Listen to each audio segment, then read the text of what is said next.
कल्कि विष्णु का 10वां अवतार। वे उसे एक अवेंजर के रूप में देखते हैं, जो एक ब्रह्मांडिक अंतिम खेल का हिस्सा है। वे एक सफेद घोड़े पर सवार होकर, एक उग्र तलवार लेकर लोगों को काटते हुए दिखते हैं।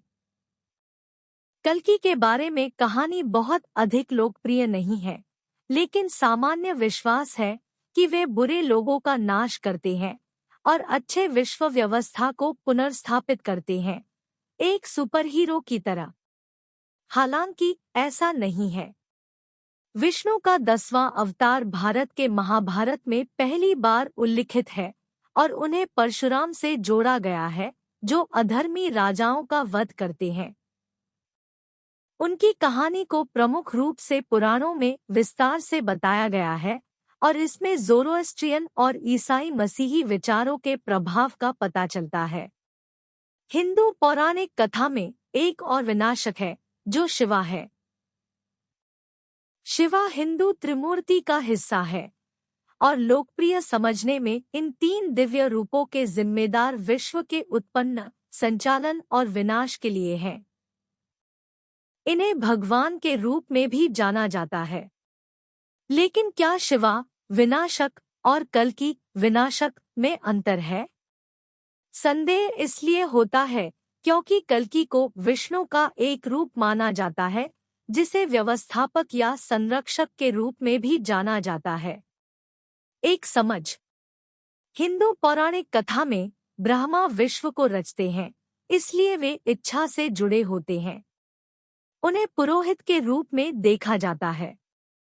इच्छा उस समय व्यक्त होती है जब यजमान अपने संकल्प या याज्ञिक अभिप्रेति को याज्ञ का आयोजन करने के लिए व्यक्त करता है।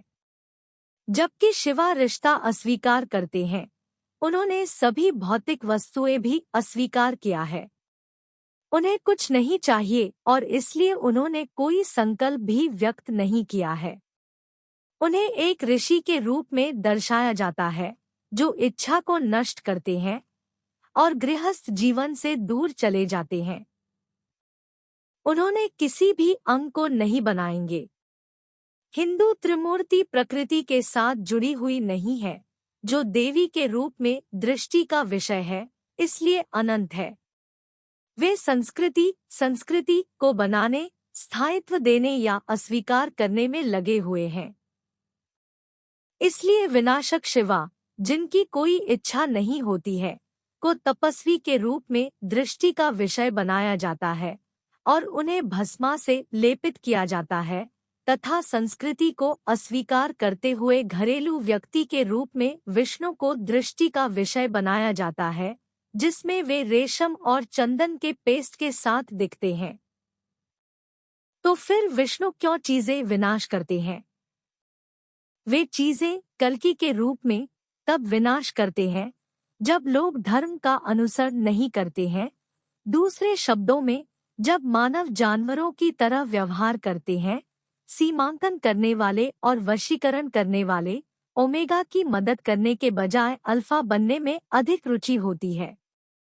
जब लोग विशेषाधिकारी और सीमांकन करने वाले बन जाते हैं, तो मौजूदा समाज को नष्ट होने की आवश्यकता होती है और एक नई संरचना को बनाने की जरूरत होती है। हम विष्णु को सामाजिक क्रम को बनाए रखने के लिए संघर्ष करते हुए देखते हैं, विभिन्न रूपों में, परशुराम, राम और कृष्णा के रूप में। लेकिन जब सब कुछ, कई नेता इतने व्यस्त रहते हैं कि वे आम तौर पर छोड़ना चाहते हैं नहीं। इसलिए वे संक्रिया नहीं करते, वे संचालित नहीं करते और उन्हें कंपनियों को बिना उनके के चलने नहीं देते हैं। ये नेता अपने ब्रह्मा भूमिके को अटैच करते हैं, जो कोई अराजकता और अव्यवस्था पैदा करता है, जिससे कल्कि के आगमन की आवश्यकता होती है, जो संगठन को बचाने के लिए इस तरह के नेता से छुटकारा पाने की आवश्यकता होती है और पुरानी व्यवस्था को एक नए सिस्टम में बदलने की जरूरत होती है। शिवा संगठन नहीं बनाते, वे नेताओं को प्रेरित करते हैं, कि वे संगठनों से अपने आसक्ति को छोड़ दे और संबंधित विशाल संदर्भ में अभिलाषा और सफलता की व्यर्थता को समझकर सेवानिवृत्त हों। वहीं कल्कि एक दूसरे हाथ से पुराने आदेश को जबरदस्ती खंडित करके एक नया युग आरंभ करते हैं। वे कलियुग संगठन के पतन की चरण से प्रलय पुनर्गठन के उत्कंठा तक का संकेत करते हैं, जिससे कृतयुग पुनर्जागरण संगठन की स्वर्णिम अवस्था का आगमन होता है।